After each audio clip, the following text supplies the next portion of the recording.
Hello বন্ধুরা, অনিতা রান্নাঘরে তোমাদেরকে স্বাগতম। আমি আজকে নতুন রান্না নিয়ে ফিরে এসেছি। আমি আজকে বানাবো সয়াবিন দিয়ে ডিম দিয়ে ফুলকলি। কিভাবে বানাই তোমরা দেখতে থাকো। আমি গরম জলটা বসিয়ে দিলাম।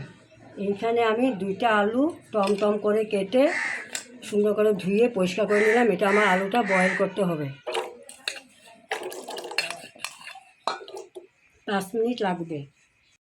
আমি এখানে 2 কাপ সয়াবিন নিয়েছিলাম আর ভালো করে পরিষ্কার করে ধুয়ে 10-15 মিনিট আমি এগুলি ভিজিয়ে রাখিয়েছিলাম। এটা আমি এখন ভালো করে গ্রাইন্ডার মেশিনে দিয়ে পেস্ট করে নিয়েছি। এখন আমি সয়াবিনটা দিয়ে দিলাম। এখানে আমি সয়াবিনের মধ্যে আদা, রসুন, কাঁচা লঙ্কা দিয়ে পেস্ট করে নিয়েছি। 1 চামচ হলুদ দিয়েছি, সামান্য পরিমাণ মতো পেঁয়াজ বাটা দিয়েছি, স্বাদ মতো লবণ দিয়ে দিলাম। ডিমগুলি ফাটিয়ে দেব। এখানে 2টা ডিম লাগবে। এখানে 2 কাপ যেহেতু আমি সয়াবিন নিয়েছি তার জন্য 2টা ডিম লাগবে। আপনারা পরিমাণ বেশি করেও দিতে পারেন।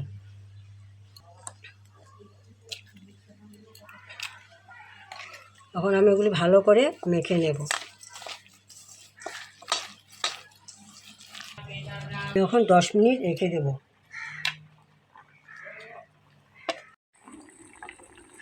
আমার আলুটা বয়েল হয়ে গেছে, এখন আমি নামিয়ে নেব। 5 মিনিট হয়ে গেছে। আমি এখন কড়াইটা বসিয়ে দিলাম। আমার এখন 10 মিনিট হয়ে গেছে, আমি নিলাম। আমি এখানে পরিমাণ মতো সব দিয়ে মেখে নিয়েছি। একটা গোটা পেঁয়াজ জিরি করে কেটে দিয়েছি। আমার এটা হয়ে গেছে। এখন আমার গরম হয়ে গেছে। আমি পরিমাণ মতো তেল দিয়ে দিলাম। আমার তেল গরম হয়ে গেছে। এখন আমি ফুলকলিগুলি ভেজে নেব।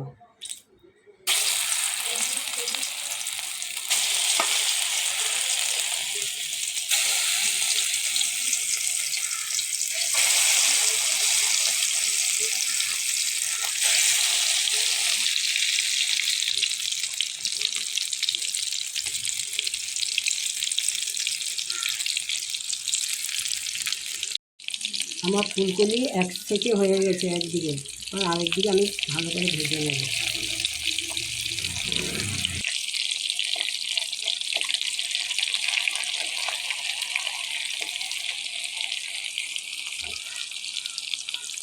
আমার ফুলকলিগুলি ভাজা হয়ে গেছে। এখন আমি এক এক করে সব উঠিয়ে নেব। এইভাবে আপনার ভাজবেন, একটু কড়া করে ভাজতে হয়, দেখতে ভালো লাগে একটু কড়া করে ভাজলে।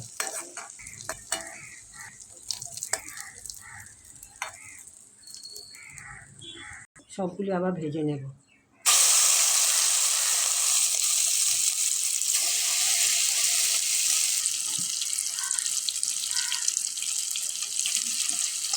এই যে দেখেন আমার ফুলকলিগুলি ভাজা হয়ে গেছে। আমি এখন তরকারিটা বসিয়ে দেব। এখানে তেল একটু দেওয়া আছে, আমি আবার পরিমাণ মতো তেল দিয়ে দিলাম। এখানে আমি গোটা জিরা, দারচিনি, লং, এলাচি দিয়ে দিলাম।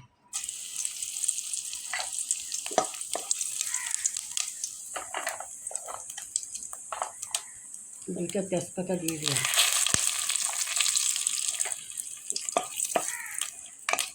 এখানে আমি পেঁয়াজ, একটা ছোট পেঁয়াজ পেস্ট করে নিয়ে,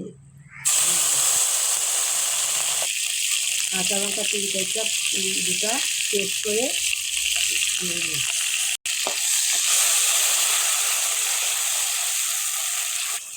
আমি 3 রসুন থেঁতো করে দিয়ে দিলাম। আদাও 2-3 টুকরো আদা থেঁতো করে দিয়ে দিলাম। টমেটো কুচি, একটা গোটা টমেটো কুচি দিয়ে দিলাম। পরিমাণ মতো হলুদ গুঁড়া দিয়ে দিলাম। জিরা বাটা দিয়ে দিলাম। স্বাদ মতো লবণ দিয়ে দিলাম। এখন আমি মশলাগুলি ভালো করে কষিয়ে নিতে হবে। আমি এখানে আলু দুটা টমটম করে কেটে ভালো করে বয়েল করে নিয়ে নিলাম, এটা দিয়ে দিই। এখন আমি ভালো করে মশলাটা কষাতে হবে।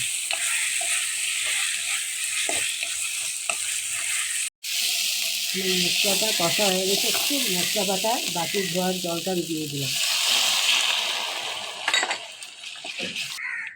আমি একটু কাশ্মীর গুঁড়ো দিয়ে দিলাম একটু কালারের জন্য।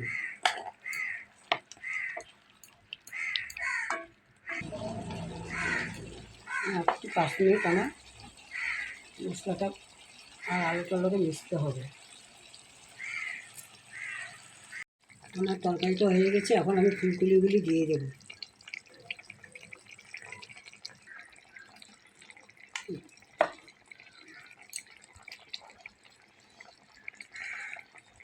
এখন আমি গরম মশলাটা দিয়ে দেবো।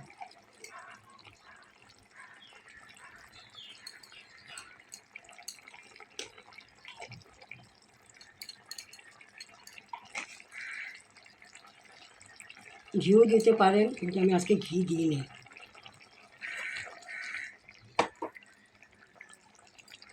আমার ফুলকপি হয়ে গেছে, এখন আমি নেব। দেখেন আমার ফুলকপিটা কীরকম হয়েছে। আপনারা এভাবে বানাবেন, ভালো লাগবে। আমার রান্না হয়ে গেছে ফুলকপি সোয়াবিন দিয়ে আর ডিম দিয়ে বানানো হয়ে গেছে। আপনাদের যদি ভালো লাগে সাবস্ক্রাইব, কমেন্ট, লাইক, শেয়ার করবা আর আমার সাথে থাকবা। তোমরা ভালো থাকো, সুস্থ থাকো।